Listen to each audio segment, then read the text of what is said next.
Hi! Very excited to attend LE conference.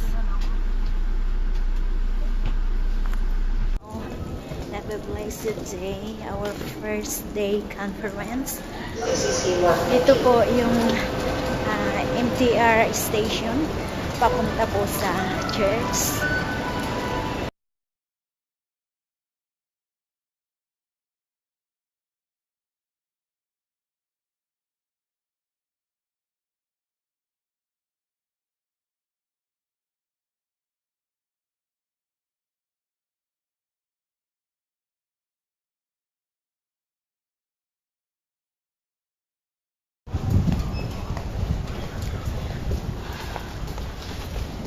B2 and B1, Hell Road B2 and Witty Street B1.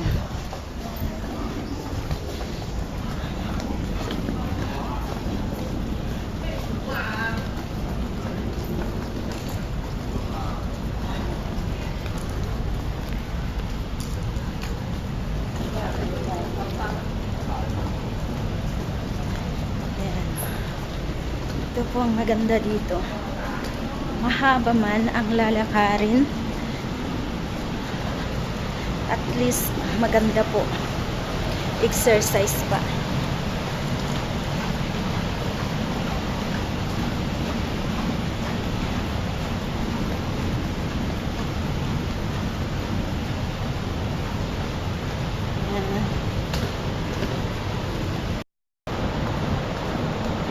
Malapit na ako. Sa Pumaran lang, malapit.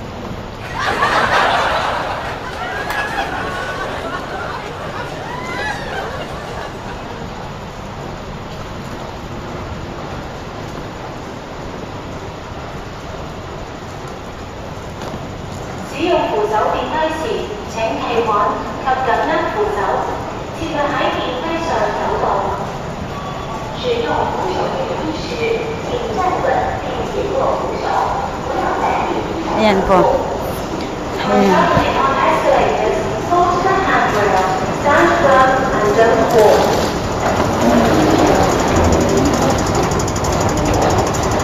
I'm in the escalator.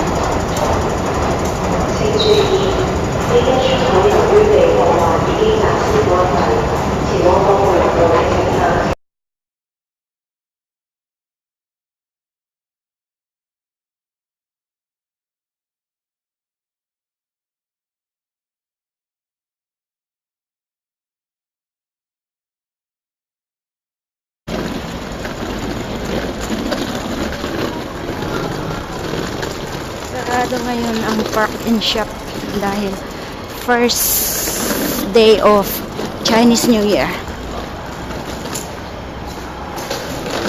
Yan, ito na yung papasok doon sa elevator, second floor, ang ating church ng New Life Fellowship.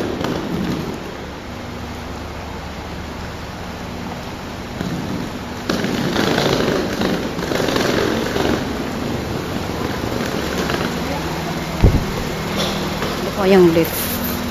Our first teacher seminar. Pastor they're using their hands or fingers to mold it and make sure that it has smooth surfaces and finish it with a perfect form, perfect shape, if you will, and has a smooth surface. And you're imagining how it looks, and that's why you can buy bases that is really look attractive to you. Amen? Amen. And of course, today we're giving God glory and honor. That's what He did something great in our lives. Amen. Let's read what the Bible said. Isaiah 64:8. If you will, open your Bible with me. Manakas to 30. Okay. So now the servant has to wait for the repair. So you're just standing here, maybe here. They can see you. And we're just waiting. Nothing you can do. Just waiting. perfectly making the repair. Okay? You really ripped it very well. Right? The tape is okay. Potter, do you need an assistant?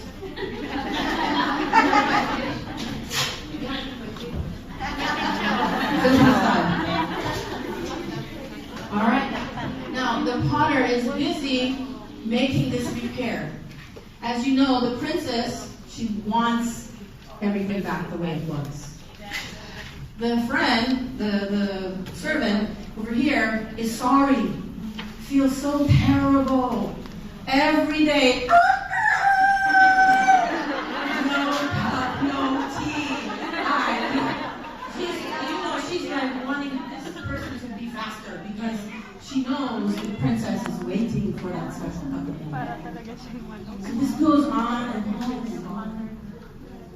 And while she's working on this and while we're waiting, this is very similar to a real thing in history that happened, except that, go to the next one, Kim.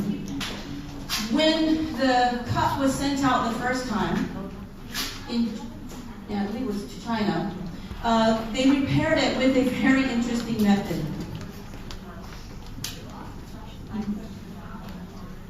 Okay.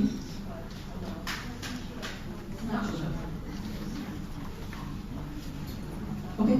All right, so what they did was they repaired it with staples. Do you know a staple? The metal thing? So it looks like a Frankenstein. It has all the, terrible, ugly, really. So the people decided there's got to be a nicer way to make this look. And so they came up with this method that is used in Japan today, where it takes almost 2 months to get the repair complete. And it's a very intensive process. Okay, there you see? Thank you. All right, so they used staples, and it was not, you couldn't use it anymore to put wet things inside of it. It's a little bit ugly. Go to the next one. And it looks kind of like that. And so they said, oh, this is not so nice and pleasing to look at, so we're going to come up with another way. Go to the next one. So they designed this way that they would use resin from a poisonous source, a semi-poisonous tree. And they would take that resin and specially mix it. Okay? If it got on them, they could have like a burn or a rash. It was very toxic. But in their case, that's what had to happen, okay? Then they would let it sit for a long time. Then they would come back and they would take all the extra off, and then they would paint over it with black lacquer. Then they would let it go and sit in the dark for a few weeks. Then they would come out again and paint a red lacquer on top of the black lacquer. Then when that dried enough, they would put the golden powder on top and finish the work. Now, it wouldn't be able to hold wet things anymore, but you could still use it for certain things. So the use, it still looked the same, but the use was slightly different than what you might have originally thought. So go to the next one. All right. So you can see there's more beauty now. There's more value now because they use 24 karat gold. Wow. Yeah. So the bowl, even though it's not so expensive, now it has even more value because it survived. Yes. It has even more value because they use gold to put it together, right? Yes. So let's go back to our parable now. Okay. So now the servant came to pick up the cup, and the servant said, "Your real opinion, how do you think it looks now?" Wow. Oh no, it's a little bit ugly. Sorry, I cannot fix it so nicely like before. Okay, I think it looks pretty good. Do you think the princess will like the result? I am not so sure. Okay, well, let's try. Let's go all the way back to the princess and bring her the tea. Surprise! Your coffee. Thank you, Lord. That's glad. This looks like not the same before. I have so many cracks. It's pretty bad, but it's not the same what I'm looking for. This is not my cup I'm looking for. Oh, you could do it. Please, I want to fix it nicely. All right. So that's the end of my parable. Thank you very much.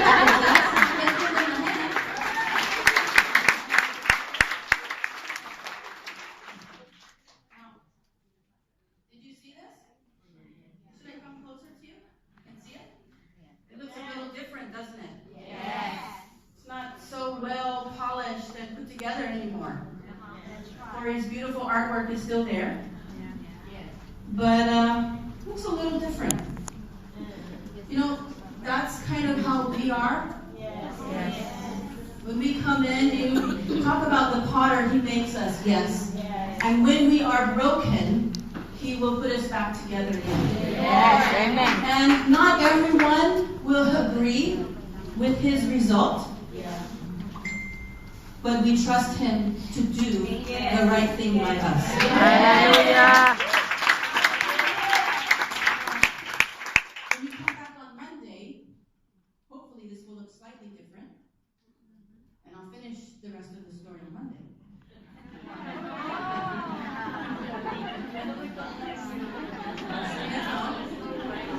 I want to tell you a few things about this parable that I hope you can take with you. Because we do want we want to be what God made us to be. Yes. And we get broken. But he doesn't throw us away. Yes. But somehow we have to get from our brokenness back into his hands so he can put us back together. If we refuse that, we refuse being what he originally believed we could be. He saw you broken. It's not a shock to him. He's been waiting for the knock at the door for you to bring your pieces. So let's take a look at this idea of what happens. Okay, God made us. We are fulfilling. We are doing the thing we know to do, and we get broken. Let's take a look at this idea of what happens. How do we deal with that brokenness? What happens when we're broken? So let's go to the next slide. Probably one of the biggest things that will help you is to remember that your life and the things you do has to do with giving God glory. God's glory in your life trumps everything. It trumps your reputation. It's higher than your reputation. It's higher than your salary. It's higher than the condition of your marriage. It's higher than the lack of friends. Bringing God glory with your life is why he put you here. Whatever condition you are in, you give him glory. And bring him glory. That doesn't always mean, woo, everything's awesome. No. It means in every situation, you keep this idea of God's glory in mind. Because his glory is more important than your comfort. His glory is more important than your success. His glory is more important than anything we could put value in. He is putting value in us so that we bring him glory. Because when he does a good job of putting us back together again, who do we tell? We tell people what God did for us, and we point those people back to the potter who completed and made us whole. That's what enables us to be a witness. It's the fact that we're bringing God glory. So let's look at a few things of how God received glory from someone's brokenness. Because it's one thing for Angie to stand up here and tell you this, but let's take a look in Scripture and see, is it true? Sound good? Amen. Let's take a look. I think most of you will recognize these, so I did not put the scriptures down. If you doubt me, write them down and check it out when you get back to your home. Google it. Go to BibleGateway.com. Check it out. Okay. All right, so glory from brokenness. One of the first ones I can think of is Jacob's limb. You remember Jacob was fighting or wrestling with the angel? And this angel suddenly slammed him on the hip. Okay, he would have to slam me twice because I have big hips. But he slammed Jacob on the hip, and it did something. It broke his hip. And they said Jacob walked with a limp for the rest of his life. Wait. God heals. Why is a limp okay? In Jacob's case, can you get to that? So Jacob had a limp. When Jacob was broken in this way, his life began to turn a corner. He received a new name. He realized that the God of Abraham and Isaac is now the God of Jacob too. Something happened to him when he was broken. When Moses wrapped it in some cloth, and then I carefully used the hammer, but I didn't do it like, I was like, it hurt me almost as much as it hurt the bull.